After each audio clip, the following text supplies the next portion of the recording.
Coming face to face with the measure of good and evil within each of us and the incomprehensibility of our own souls, even to ourselves, can change how we look at even the most cruel people on earth. That inner moral struggle and how we may often lie to ourselves about our very own nature can be seen on a massive, hellish scale in Roger Stern and Mike Mignola's 1989 Marvel graphic novel Doctor Strange and Doctor Doom, Triumph and Torment.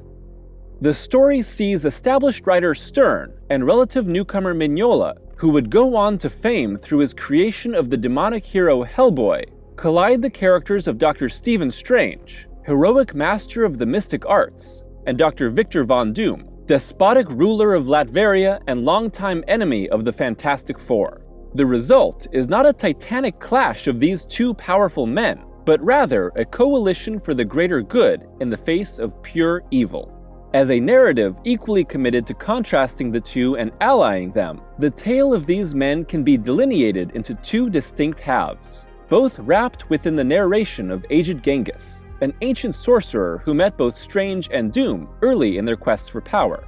For Strange, it was a path to enlightenment, moving past his arrogance and re-establishing himself as a selfless agent of good in the world. For Doom, it was a march toward power, searching for the ability to bend the world to his vision. Together, Doom and Strange play off one another and illustrate the differences in how each treats power and reacts to temptation. By and large, the character of Stephen Strange remains unchanged throughout Triumph and Torment, and the greatest shifts in him can be seen in how he perceives Doom. Strange is a good man, far past his own personal challenges and solidified in his righteous cause. It's a different matter entirely for Doom, a man who sees himself as powerful and wise, but whose ordeal here highlights his true nature in ways that cause possibly unbearable internal torment. In its first half, Triumph and Torment sees the most powerful sorcerers on Earth called to a temple deep within the jungles of Southeast Asia, where they will be tested to determine who among them will be given the title of Sorcerer Supreme, a moniker previously held by Strange's mentor, the Ancient One. With the test putting its combatant's skills and wisdom to the test, Strange is eventually declared the victor and titled Sorcerer Supreme. The only other combatant left standing by its end is Doom, a man who has dabbled in sorcery but relied on technology to enhance his spells and make him dangerous. Skilled enough to compete and cunning enough to survive, Doom is given a boon, the chance to ask the Sorcerer Supreme one favor, and with it, Triumph and Torment plunges into its second half. Whereas Doom can be seen as an arrogant and deceitful outsider whose wits and technology to some degree cheated him into the contest, the second half of Stern's story begins to peel back the layers of this complex villain. It is soon revealed that when Doom was a young boy in his homeland of Latveria, his mother, a gypsy magician, sold her soul to Mephisto, ruler of Hell, in exchange for revenge on the Baron who abused her and her people. But even though she quickly regretted her deadly vengeance, Mephisto claimed her soul. Ever since, Doom has been searching for the power to free her from Hell, and battles its forces every Midsummer's Eve in an effort to do so. This motivation, previously seeded by writer Jerry Conway years earlier, shows us a Dr. Doom with a meaningful connection to another person and a purpose beyond attaining power. While Doom has always seen himself as a merciful ruler and a man who would save the world by taking control of it, the motivation to save the woman who gave him life is a far more vulnerable and selfless pursuit. As divulged by Stern, the writer sought to have his story give, quote, closure for Doom. That was the whole point of the story. I always thought that a graphic novel should have some real impact on the characters' lives, that it should be more than just a big fancy comic book. Not that there's anything wrong with that. The story was important for Doom, and for Strange. Events forced Stephen to reassess his opinions of Doom. Upon learning of the cause, Strange begins to see a new side to Doom before embarking on their quest. And this is as dangerous a mission as there can be, as the two men transport themselves into Hell to battle legions of the damned and Marvel Comics' version of Satan himself in the form of Mephisto, whose awful powers are beyond comprehension within his infernal domain. It's within this realm where Mignola's artistic leanings shine most brightly, as the artist would continue to prove time and time again in the following years that the Gothic and demonic were effective playgrounds for him.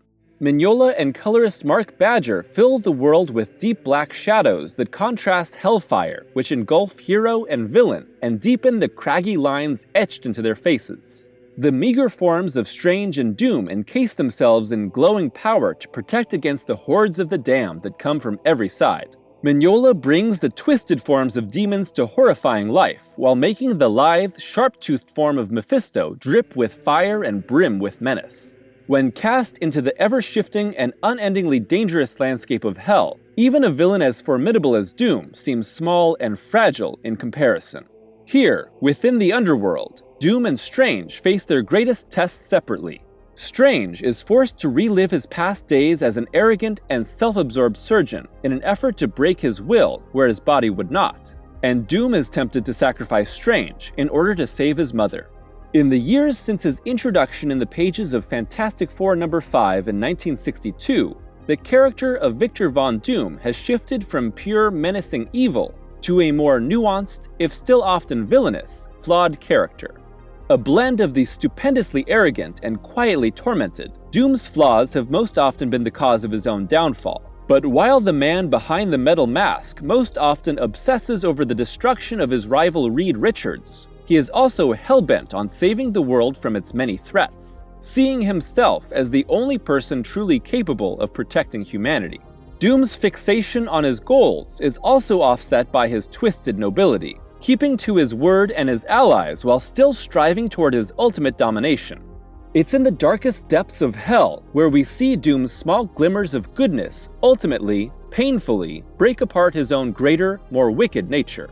It was those same glimpses of goodness that turned Doctor Strange's life into something far better years ago. Once a talented but callous surgeon, Strange lost everything when a car crash ruined his hands. Beyond the hope of medical solutions, Strange sought out the mystical help of the Ancient One. And, during a hell-induced flashback, Strange reveals that the Ancient One also told him that there was still a spark of decency within me. Stephen allowed that spark to fan into flame, and in turn became a humbled but powerful man. In the present, Doom is the result of years and years spent trying to snuff such a spark out for good. In Aged Genghis's recollections, we see Doom proclaim that his past self is completely dead, and in its place stands only the powerful, armored conqueror. But Doom's proclamation of freedom from all past connections must be a lie, as his quest to save his mother's soul is a burden directly tied to his childhood.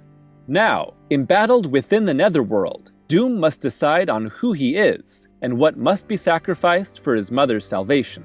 Given the chance, Doom betrays Strange to Mephisto in a bargain that sees his mother given corporeal form and the chance for release from hell. But the bargain is too despicable for Cynthia Von Doom, who is disgusted by her grown son's betrayal and an action that has consequently damned him to hell upon his eventual death. Cynthia's rejection turns her back into stone and eternally sours her against her son.